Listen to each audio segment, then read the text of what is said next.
Heck of a game, heck of a shot by Hub at the end. Thought it was well defended. Shot clock running down. He had a tough shot. Just one of the reasons. He's an older guy. He's been an all-league guy in his preseason second team all-league, and he had a great second half. He had 0 in the first half and 15 in the second half. We did some really good things in this game, and we put ourselves in a position to win. But we had some breakdowns in the second half that they really exploited. One of the things we talked about in the 2 days of preparation for this game is that we can't afford to have those breakdowns because they make you pay, and they make you pay with threes. And we did that. We didn't switch when we were supposed to switch at times. And that led to penetration, which is one of the ways they get threes. Our ball screen defense wasn't tight at times, which led to penetration, which led to overhelp, which led to them getting threes. One of the big plays for me, we're up 8 with 9 minutes and 31 seconds, and we in the second half, and we have the ball. And we have an opportunity, we have the momentum, we have the opportunity to go up 10. And we call a play that they hadn't stopped. And we don't run the play.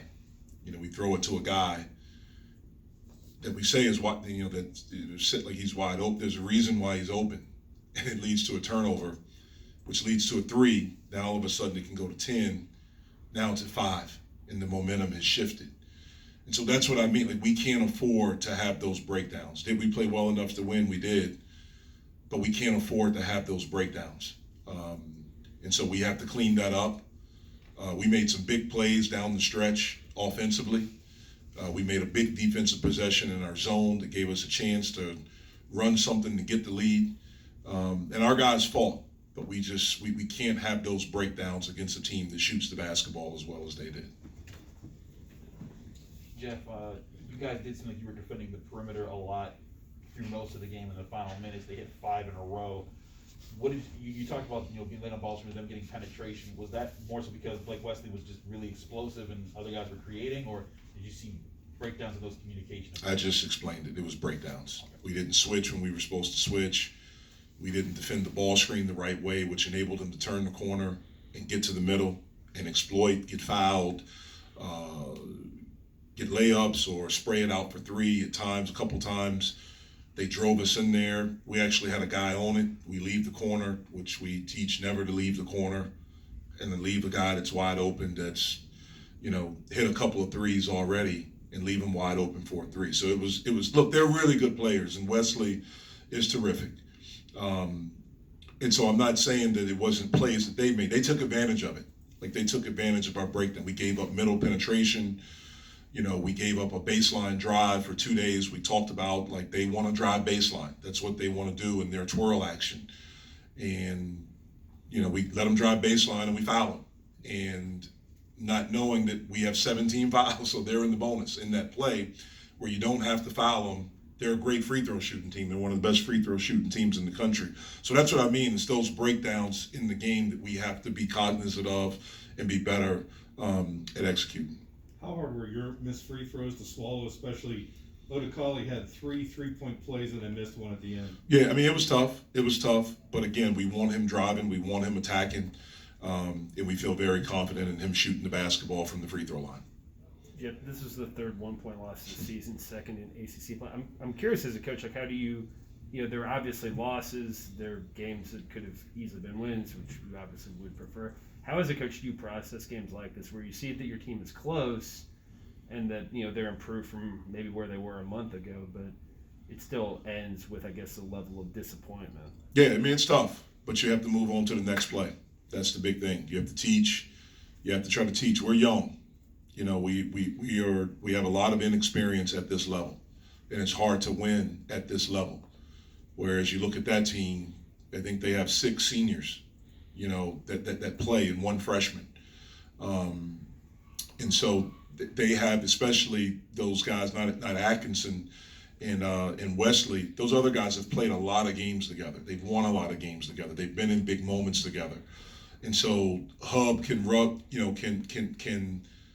get past a scoreless first half where he was 0 for 3, I think, maybe 0 for 4, and all of a sudden in the second half, he goes nuts, and he has 15. He hits 3 threes, he hits the game-winning shot. Experience, does that. And so for us, we just have to keep on showing up every day, keep trying to get better every day. We got a big bounce at St. John's. It didn't happen tonight, so we got to move on and get ready for Virginia Tech. We've talked about a bunch about your all's defense so far tonight, but offensive, I mean, this was probably, I think, especially considering the opponent, probably one of your all's better offensive performances of the season. What were you seeing from them out there that that seemed to be different maybe from other points this season? Well, I just thought that if we executed and we did it with pace, I thought we could get whatever we wanted against them. I thought that, if we were really wired and ready to go, like I thought John could foul all of their big guys out. Obviously for us, the biggest thing is can we make perimeter shots, because teams just start to pack it in on them. And, we made a few today from the 3-point line. But I thought we got good looks. I thought we did a good job offensively. We played well enough offensively to win this basketball game. We just can't have those breakdowns defensively against a team like this. In the first half, I think they had 4 threes.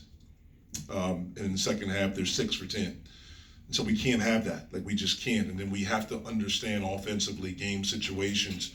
When we have it, we got to be able to execute what we call, especially when they haven't stopped it one time all game. You talked about that when you were up 8. I think after that is when Notre Dame went on the run. You guys took like 4. Your next 4 shots, I think, were all threes. I mean, were those similar situations to that one you described, or those shots that you wanted in those next few? I think they were good. Some of them were good looks. Look, the bottom line is that if they're backing off of you, like, you got to be able to step up and make a shot. It's hard to get the ball inside if everyone is inside, if everyone is guarding in the paint. And so in those moments, we have to be able to step up and make a shot.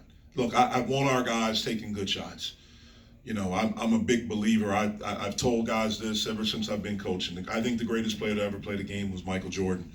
And I think his career shooting percentage is under 50%, which means he missed over half the shots that he took.